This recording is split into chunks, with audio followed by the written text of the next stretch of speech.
Hey everyone, this is Jubair and I'm going to present a memory protection for intermittent computing paper. This paper was published in IEEE Transactions on Information Forensics and Security about 2 years ago. This work was a collaboration between University of Trento and Hawaii Research.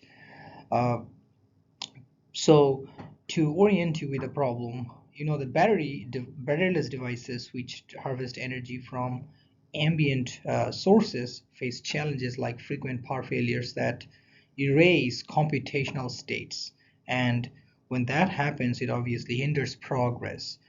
To combat this, program use checkpoints to save their state to a non-volatile memory before power loss. However, current systems lack protection against modification outside of the device from non-volatile memory, or if there is any error. And it could corrupt the checkpoint, and from that point forward, it is possible that the device will be compromised. This paper actually introduced a protection mechanism for such scenario. It's called MPI, a memory protection mechanism for intermittent computing systems.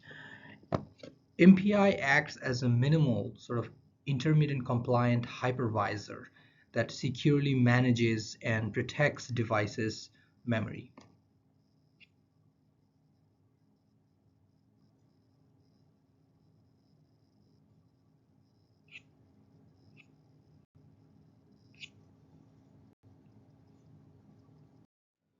Well, before diving into the problem itself, let's look at what intermittent computing devices are. Well, these are devices that concerns a scenario where there are frequent power failures. Typically embedded IoT devices that are spread out in various places that collect data and process information for us, but the energy isn't um, abundant. So they harvest energy from various environmental sources like sunlight, wind, and etc. But the energy at a given time is very scarce. So that leads to a potential possibility that a device might turn off while it's computing something. That's bad. So to avoid those scenarios where progress will be sort of rolled back to the initial state if there is power failure, this devices comes with a mechanism where they checkpoint things into a non-volatile memory, so that stores dynamic data so far. So if the computation continued till a certain portion of the software, it'll store the data in a non-volatile memory before the power goes off. So this is cool. It allows the device to turn on later when the energy is available and start computing from the point where it stopped in the previous shutdown, which is great. But the problem is these checkpoints are stored in a non-volatile memory. They're sitting right there, and it's possible that this computational state can be hijacked later if there is no proper verification of the checkpoints. And verifying the checkpoints authenticity and not just authenticity, cryptographic integrity is difficult because crypto operations are expensive in terms of energy, and a lot of those devices don't really have hardware support to compute cryptographic signatures and hashing and other kinds of verification mechanism. So like I said before, more formally, why we need to ensure that the checkpoints are secure? Well, the reason is checkpoints don't necessarily have just computational state. They also can have various sensitive information that are critical for the system operation, as well as could compromise other parts of the system. So it is possible that an attacker could hijack the control flow of a program and direct it to a malicious address space where they can control the subsequent stages of computation.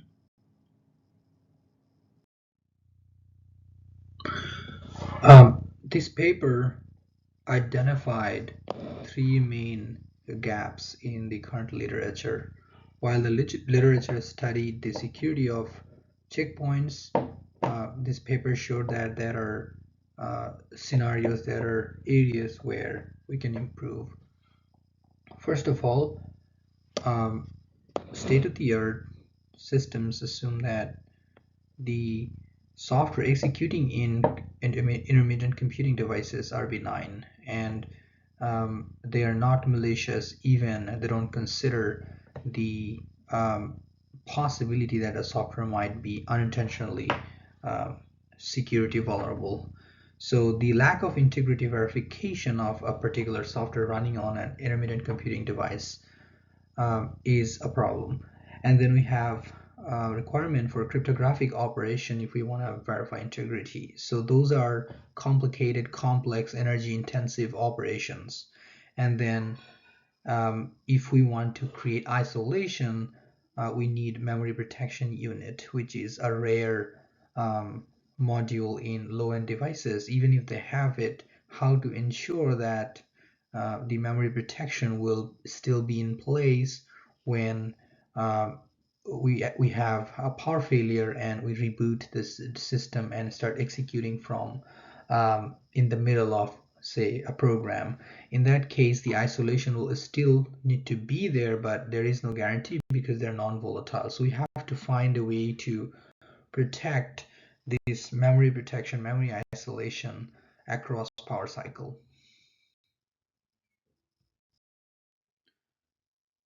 To that end, this paper proposes a memory protection mechanism that targets intermittent computing specifically, even though the literature proposes many embedded system security protocols and methods, but this paper fills the gap by bringing in intermittent computing devices too, and expands the implementation, um, sort of virtualizing it into software so that um, it can incorporate more and more devices, even if they might lack a specific memory protection mechanism.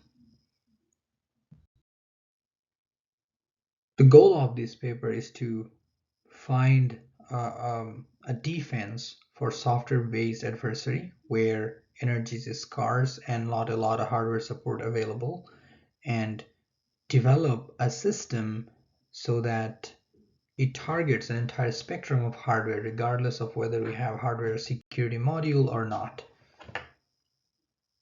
So to that end, this paper proposes a trusted computing module that manages access control, manages memory isolations in the device memory map. Here is the threat model that considers a remote software-based adversary with full access to the network and even inside the device in an untrusted software area, software non-privileged area. Also, it doesn't consider a denial of service attack because it's really difficult to prevent. In addition, the secure part of their system, the TCM, is assumed to be installed in a controlled environment where an attacker doesn't have access, as well as TCM is bug-free. In addition, this paper does not consider physical attacks or very hardware-oriented attack as part of its threat model. So this paper, Memory Protection for Intermittent Computing, is the first component, which is a Trusted Computing Module, TCM, a memory access control mechanism. It reliably and securely stores checkpoint in the event of power failure, as well as it can load an untrusted software in the event of update. It doesn't rely on any time and energy intensive crypto operation. It doesn't trust any software other than the TCM itself, and it doesn't rely on any hardware security features. In addition, it can be extended to a full-fledged hypervisor feature. The TCM-based memory isolation mechanism works as follows. It divides memory into multiple zones with various levels of privileges, and only the trusted computing module itself, the software, can load another software or another checkpoint, any other software, if there is any untrusted software in the intermittent computing device, it cannot load the checkpoint. Upon reset, the TCM will be in charge of verifying the checkpoint as well as allowing the computation to progress. Sort of continuing on the TCM's feature and design, a TCM has an initial code that basically replaces a typical bootloader with functionality of integrity and integrity verification mechanism, and it also has loader and a verifier that can receive an untrusted software from the network. Then in addition, it virtualizes instructions that are unsafe for checkpointing. TCM can generate checkpoint for untrusted software as well as TCM itself, so that if there is a power failure, TCM can recover or progress from the point it stopped progressing. Then it also comes with various helper functions like read-write memory operations. Here's an example of how this paper proposed to replace unsafe instructions with a safer alternative. Basically, an unsafe jump is converted into a checking mechanism that makes sure that the jump is within an upper and lower bound, so that an arbitrary jump is not possible after checkpointing. A custom toolchain is in charge of doing all this instruction modification and generating various helper function. It basically changes an untrusted software into a custom binary that allows checkpointing and verification, as well as removes various unsafe instructions. It comes with its GCC plugin and custom linker script for memory layout check for specific devices. The system comes with two functionalities: checkpoint generation and checkpoint restoration. The checkpoint generation is an API that allows on-the-fly checkpoint generation for the TCM and untrusted software. On the other side, we have checkpoint restoration mechanism that allows TCM memory to be executed first because it contains the trusted part of the software, trusted bootloader. The system was implemented in an MSP430 FRAM-based device, which comes with a spatial non-volatile memory compared to flash-based microcontrollers. This FRAM-based device allows you to store checkpoints, and it will remain, of course, across power cycle. But these FRAM memories have higher write capability. They don't wear out like flash, so they're very, very compatible, very, very useful for intermittent computing, where you need to frequently store checkpoints before power failure. The implementation involves TCM and of course custom toolchain. The TCM has about 1400 line of C code and about 400 line of assembly code. The code size of TCM is a little less than 14 kilobyte. The compiler custom toolchain has about 1500 line of Python code along with approximately 500 line of linker script text.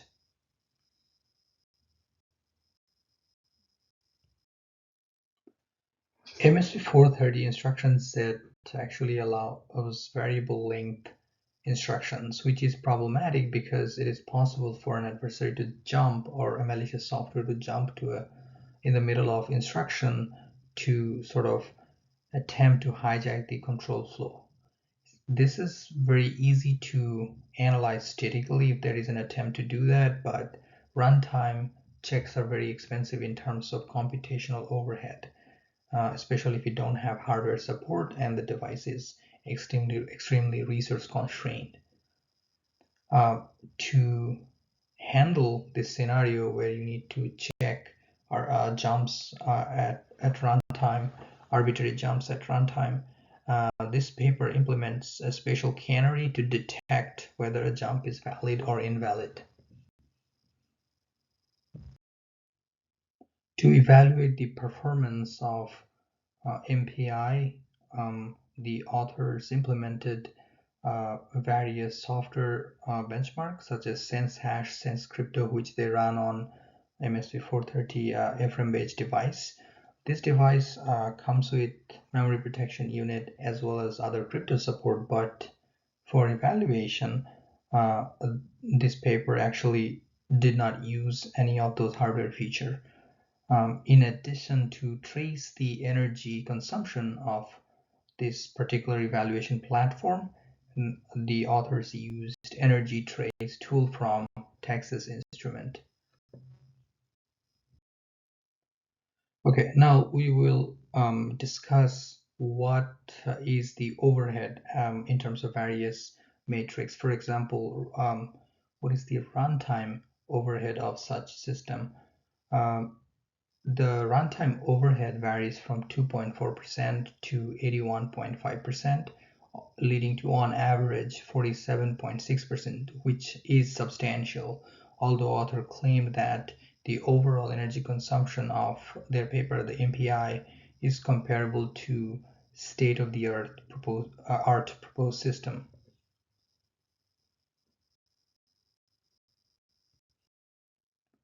Next is what is the penalty in terms of memory? How much memory are we expecting to spend on this system?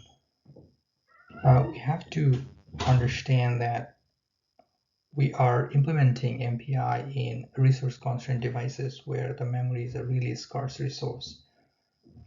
This paper consumes about 7.4% extra memory to implement these functionalities, as well as a fixed size 14 kilobyte for the trusted computing module. Authors argue that this is less than most secure intermittent protocol proposed so far. Since security is the ultimate focus of this paper, we have to evaluate how secure the system is. Authors argue that the weakest point of this MPI implementation is the trusted computing module itself, which is supposed to be a secure software in charge of managing memory isolation as well as checkpointing and checkpoint restoration. Any issue in that security related issue in that TCM module undermines the security of the whole system, because if the TCM is not secure, basically it becomes a simple untrusted system, and any security measures not really going to work anymore. Authors also argue that a formal verification of this software module should guarantee the security of the system, but I would argue this is a limitation of this paper. There was no proof given in the text. Another feature in terms of security and implementation of this MPI is that it doesn't burden the developer to change anything in their software. They can design their software as is. The custom toolchain will take care of converting the untrusted software compatible and secure for MPI implementation. In summary, we have discussed a memory protection mechanism, fully software-based memory protection mechanism implemented for intermittent computing devices that is based on the fact that most security implementation targets embedded systems, but not intermittent computing platforms where hardware is not capable of handling crypto operations, and the software implementation of those crypto operations are not also viable in terms of energy consumption and runtime overhead. This paper proposes a flexible software-based architecture that can be deployed in almost any device, regardless of whether hardware support is available or not. And then it also allows extension and inclusion of other security features and services. But on the downside, the the software overhead is pretty substantial, um, which comes into two flavors, both runtime and memory footprint.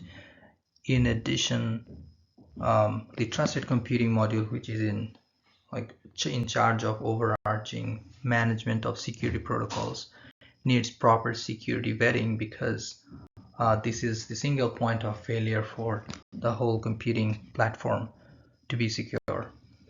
Thank you.